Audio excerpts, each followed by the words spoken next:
Nasıl bir tüneldir ya? Anne. Ay ödüm patlıyor.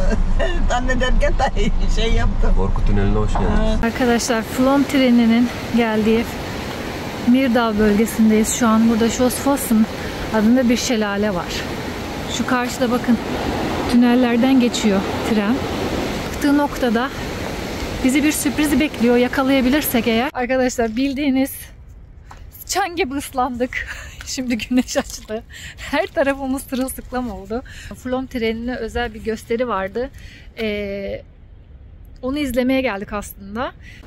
Yeah! Keselim topumuzu üstüne gelmeyin.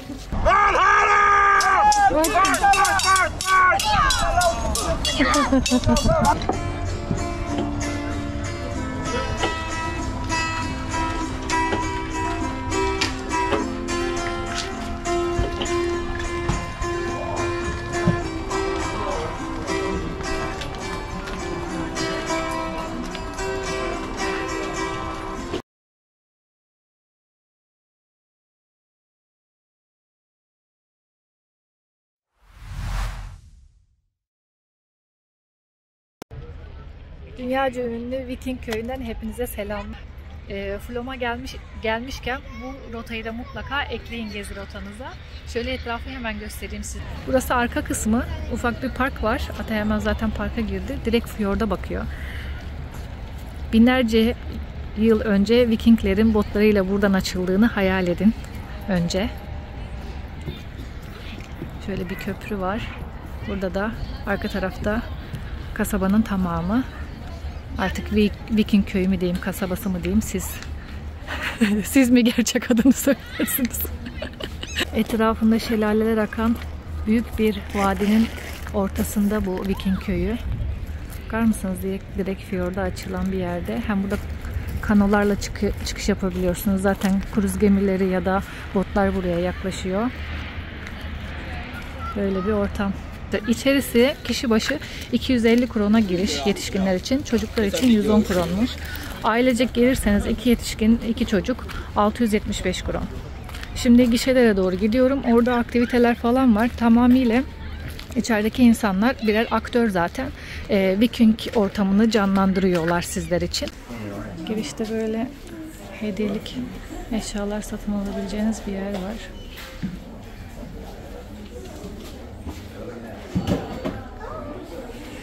Biletleri hemen buradan alıyorsunuz hediyelik eşyacının içinden.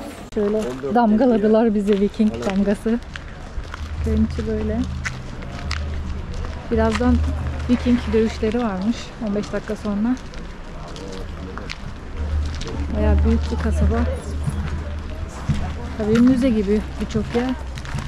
O tarihi yansıtmaya çalışmışlar.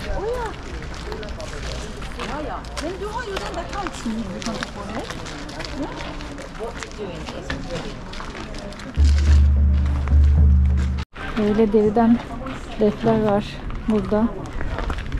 4100 kron satıyorlar bunları da bu arada. Burada eski Viking alfabesi var, Norsk alfabesi, Norveç alfabesi. Kendi harfinizde böyle şekillerini, sembollerini alabiliyorsunuz 100 kron tanesi. Baksana benimki normal, benimki özel bir şey değil. Hoş. Enteresan. Şöyle göstereyim.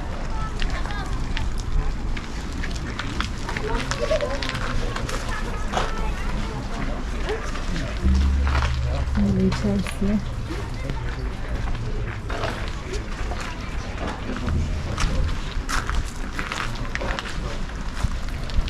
This is Odin.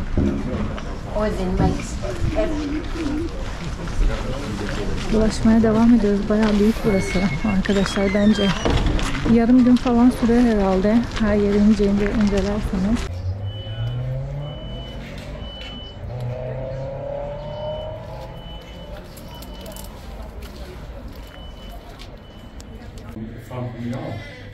Burası Viking köyünün kralının eviymiş.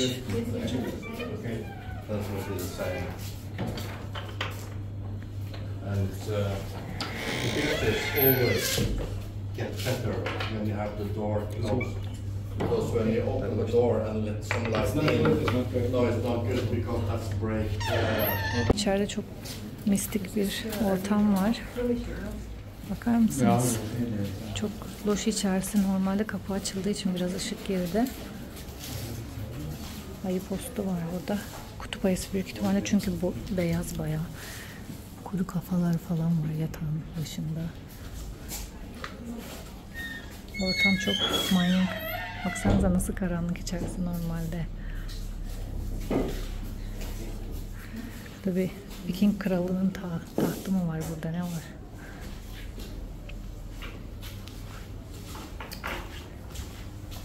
Beril. Evet, Viking alfabesi. Viking alfabesi.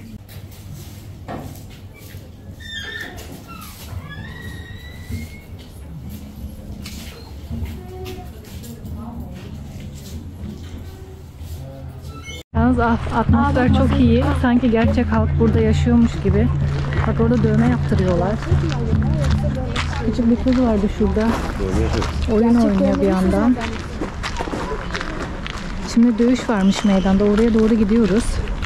İçeride az önce gezdiğimiz yer arkadaşlar Viking kralının eviymiş.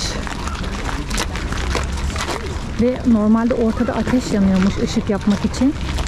Ama şu an ateş tabi güvenlik nedeniyle yakamıyorlar insanlar, hani yanmasınlar falan diye. O yüzden karanlık ortamda çekim yaptırmaya çalışıyorlar. Burada da herhalde toplanıyorlardı büyük ihtimalle. Ortada yine o ısınmak için ateş yakıyorlar. Birazdan Viking dövüşleri başlayacakmış. Buraya geldik şimdi.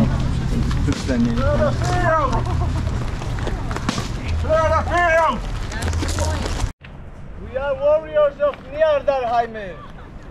Here we have Eirik and Ingvar.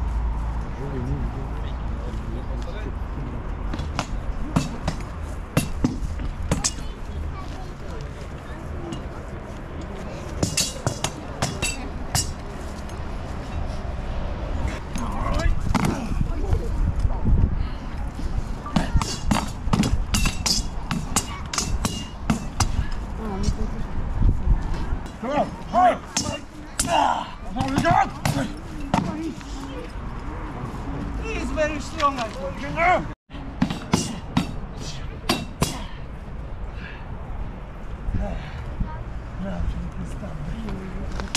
Yukarıdan şelaleler geliyor.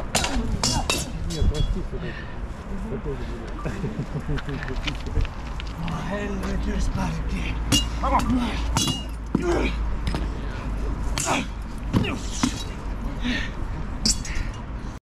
With your body, just Kılıç sallamayı öğretiyor.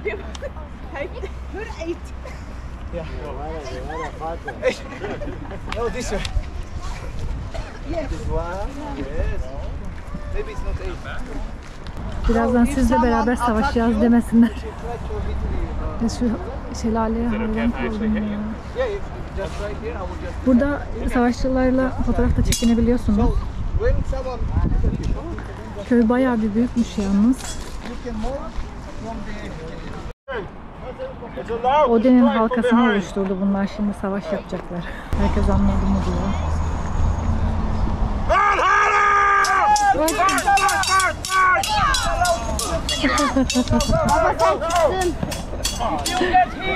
Baba sen çıktın. Görürsen.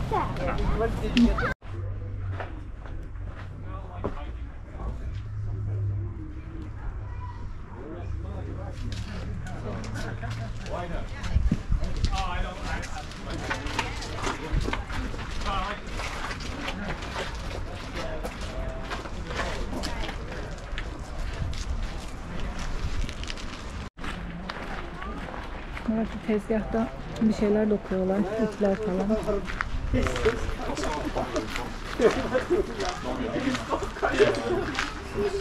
Küçük kız burada oyun oynuyor.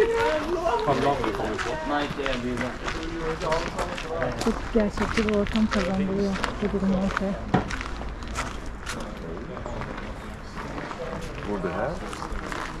O zamanlar at kafasıymış.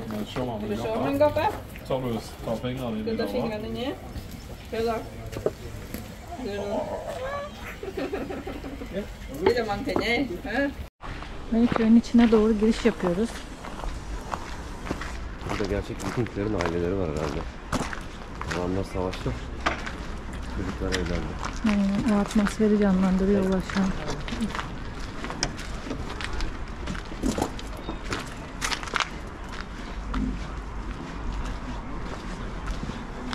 Yani bir kuyruk var.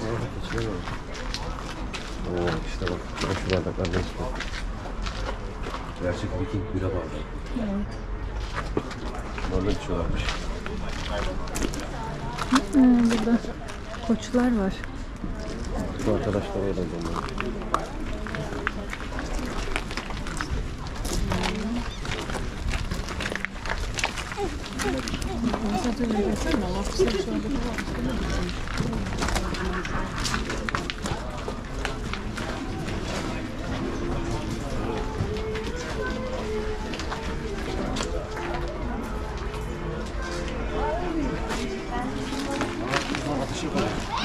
Ha, buradan atış yapabiliyor musunuz?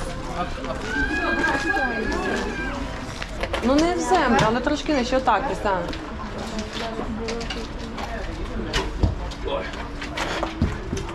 Okay, can I ask you to not risk your life? Ти кудись попала чи ні? Стоп, бо він пішов. Да, попали, трошки нижче ноги. Ну давайте ще раз, давайте, перестають. Давайте. Arkadaşlar burada kafe falan var. Oturup yemek yiyebilirsiniz, atıştırabilirsiniz bir şeyler. Burası da köyün meydanı sanırım. İkinci meydan, bir tane daha vardı çünkü arka tarafta. Burada da çocuklar bir şeyleri deneyimleyebilirler. Tavuklar ortada böyle geziyor. Halat çekme oynuyorlar galiba. Only for my weight. Only my weight. Help us. Kafenin içerisi de böyle. İsterseniz burada oturabilirsiniz, isterseniz dışarıda oturabilirsiniz.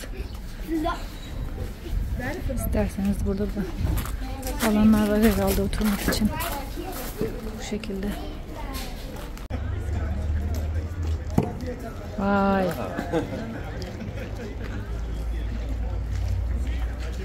Ok yemedi ama. Baltada yemişiz değil mi? Evet, okta da fena değildi. Taş yok mu taş? Yeah! Keselim topumuzu üstüne gelmeyin. O dönemde top yoktu ama olsun. Nasıl mı? Enstrümanlar çok ilginç.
Bakar mısınız?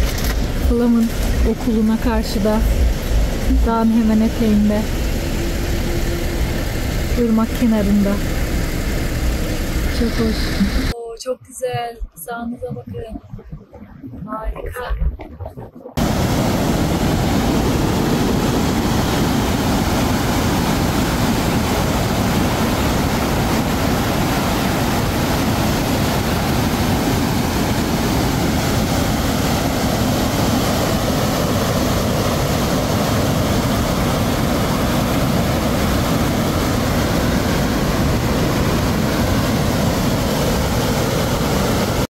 Norveç'te yolların çoğu tek yön ya da Şurada nasıl duruyor? Çeksene.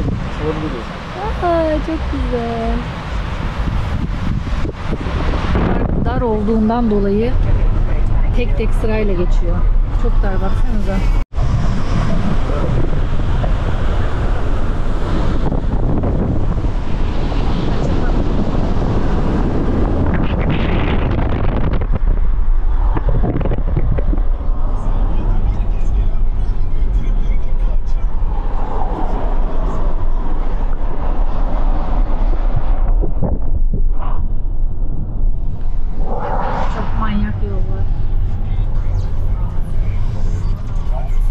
Çok dar ya.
Arkadaşlar, Flåm treninin geldiği Myrdal bölgesindeyiz. Şu an burada Kjosfossen adında bir şelale var.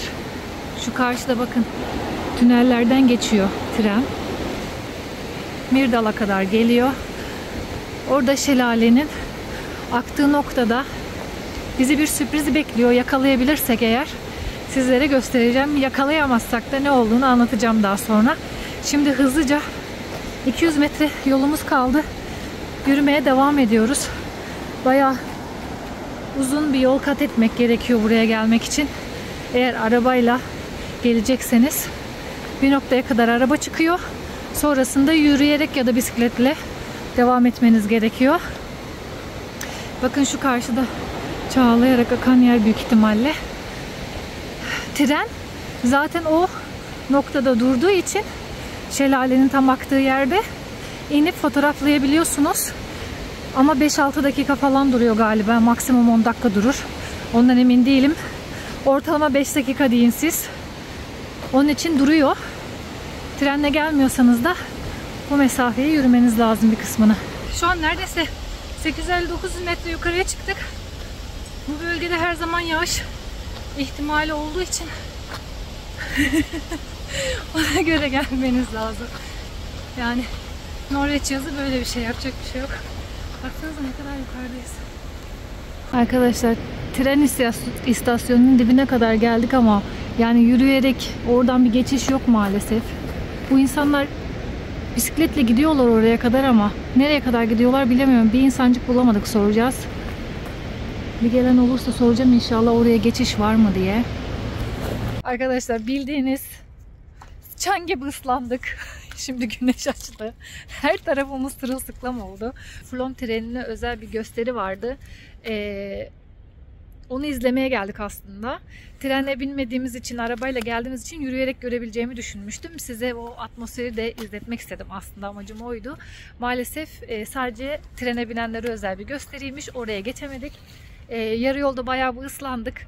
Birisine sorduk şimdi nasıl aşağı inebiliriz diye. Çünkü çok ıslandık, bayağı üşüteceğiz. Biriyle ikimiz çıkmıştık sadece. Atayı yürütemeyeceğiz diye mecburen diğerleri geride kaldı. Dedi ki sizi ben istasyona bırakayım. Oradan aşağıya, sadece aşağıya kadar inin. Bir sonraki tren birazdan gelecek dedi. Şimdi onu bekliyoruz. Neyse, Flom trenine binmedik de demeyiz. En azından yarıya kadar ineceğiz. Bakalım neler olacak.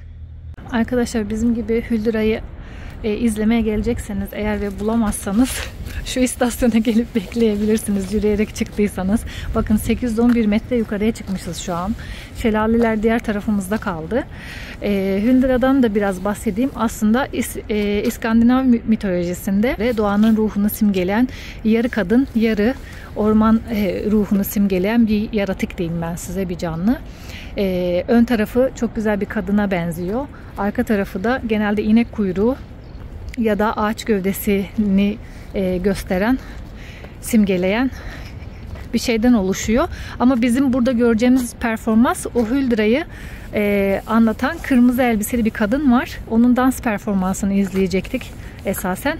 Fakat kısmet olmadı. Belki trende eğer orada durursa izleyebiliriz. Bakacağız bakalım. Geçtiği güzergahı gösteriyor bize. 180 derece dönüş olacakmış. Dağların arasından geçiyoruz bir resmen. Resme derken geçiyoruz. Şansımıza geldik buraya. Şurada normalde Hüldüre dans ediyor. Kırmızı elbiseli bir kadın. Onu bekleyeceğiz ama gelecek mi hiç bilmiyorum ya. 5 dakika. Sadece 5 dakika şansımız var. Çıkıyor. Çok soğuk.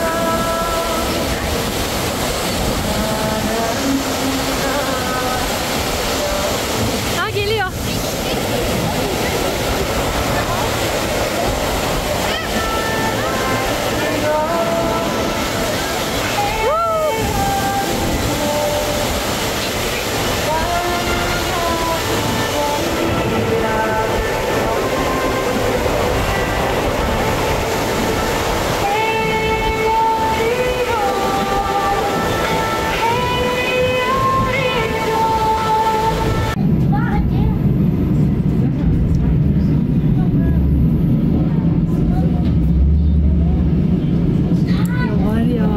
Beklemiyordum o kadını göreceğimi. Tam umudumu yitirmiştim ya gerçekten.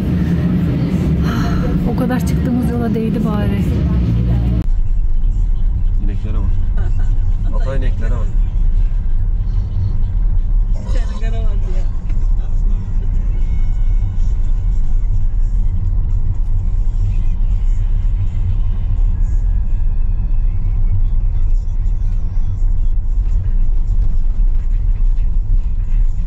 Bisikletleri herhalde şu tilengere yüklüyorlar. Bunları aşağı indiriyorlar. Ha. Arabanın arkasına römorka yüklüyorlar bisikletleri. Ondan götürüyorlar herhalde aşağı, değiştiriyorlar.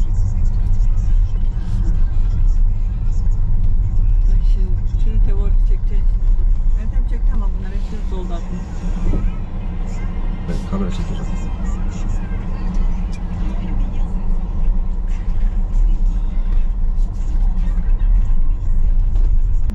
Ay Mehmet'im ya.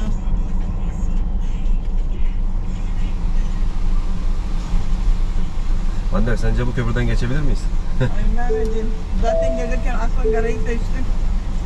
Şimdi gene.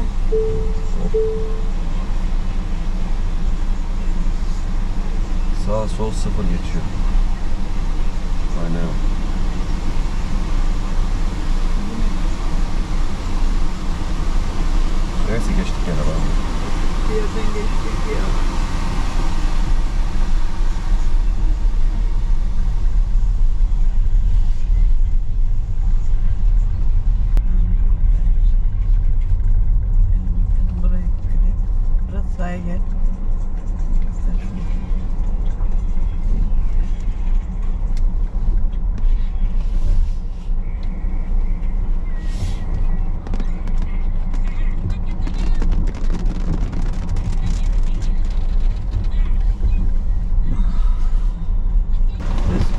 Üstümüze yağmur da yağıyor ha.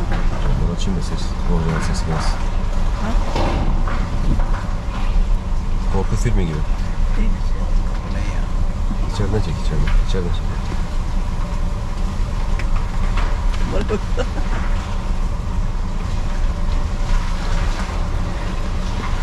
Tünele bak ha. Tesla'yı nereye soktuk ya? Evet, camdan içeri şeyler giriyor. Evet. Kapat kapat. Bakıyor her taraftan çünkü. Elon Musk arabayı geri isteyecek şimdi. Tebrik etmeleri lazım aslında.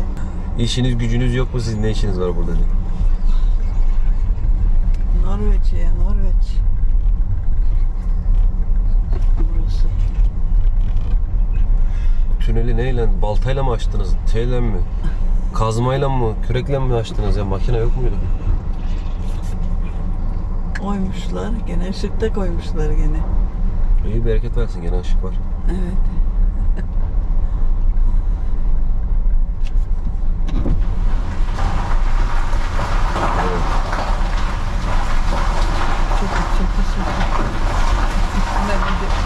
Atanın hiç umurunda değil. Karavanla gelelim mi buraya ya? Karavan girir mi hani sıkışır kalır burada. Çıktıktan sonraki manzara. İşte böyle güzel yerler, böyle zor yerlerde.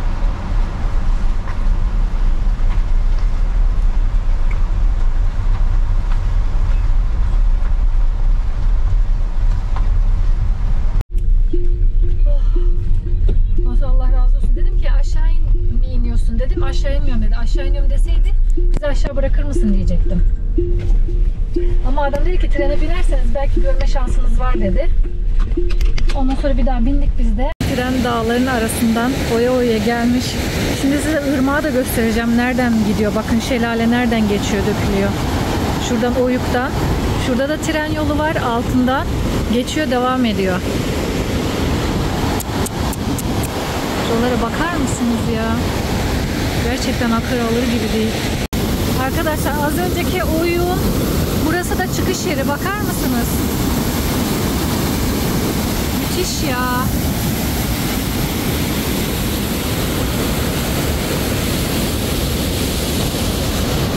O değil de bu ormanın içerisinde hiç hayvan görmedik. Bu kadar rakıma çıktık.